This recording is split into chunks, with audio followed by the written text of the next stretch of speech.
हमारे देश भारत में क्या क्या फर्जीवाड़ा नहीं हो रहा है। मिलावटी खाना, नकली सरकारी दफ्तर और नकली टोल प्लाजा। यहाँ तक तो ठीक था, लेकिन अब एक ऐसा हैरान करने वाला मामला सामने आया है जिसके बारे में सुनकर पैरों के नीचे से ज़मीन सरक जाएगी। हाय दोस्तों, हमारे भारत देश में सब कुछ संभव है। 2 लाख में आईपीएस बनना भी संभव है। फेक अदालत भी चलाना संभव है। जी हाँ, आपने सही सुना, फेक अदालत। अभी हाल ही के गुजरात में एक मामला सामने आया है जहां नकली अदालत चल रही थी।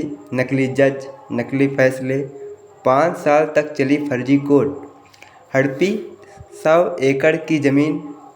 हे प्रभु! गुजरात की राजधानी गांधीनगर में एक नकली अदालत चलाने का हैरान कर देने वाला मामला सामने आया है। सबसे ज़्यादा हैरान करने वाली बात यह है कि नकली अदालत पिछले 5 साल से चल रही थी।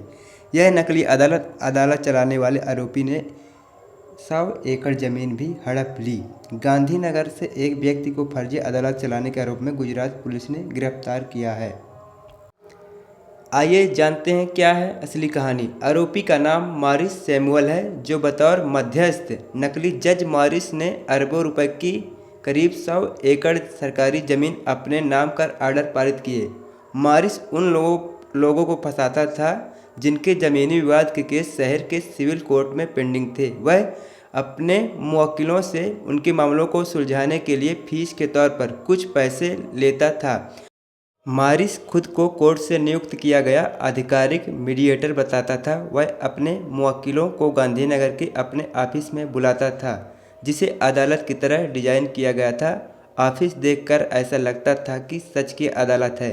वही वेशभूषा, वही कानून की किताबें और सब कुछ असली अदालतों जैसा। मॉरिस केस से जुड़े दलीलें सुनता और ट्रिब्यूटर के अधिकारी के रूप में आदेश पारित करता था। इतना ही नहीं, उसके साथ ही अदालत के कर्मचारी या वकील के रूप में खड़े होकर यह दिखाते थे कि कार्रवाई असली है। यह तरकीब से आरोपी मॉरिस 11 से ज़्यादा मामलों में अपने पक्ष में आर्डर पारित कर चुका था। 2019 में आरोपी ने इसी तरह अपने मुवक्किल के पक्ष में एक आदेश पारित किया था। मामला जिला कलेक्टर के अधीन एक सरकारी ज़मीन से जुड़ा था।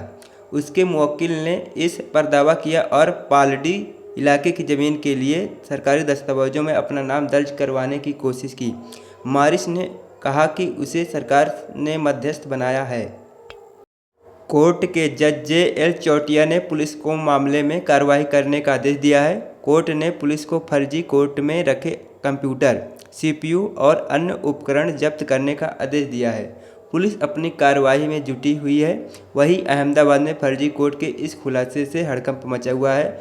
लोग हैरान हैं कि कैसे एक फर्जी जज सालों तक लोगों को बेवकूफ़ बनाता रहा। अहमदाबाद के भादर में city civil and sessions court के रजिस्ट्रार हार्दिक देसाई ने करंट पुलिस स्टेशन में आरोपी मॉरिस सैमुअल क्रिश्चियन के खिलाफ शिकायत दर्ज कराई है।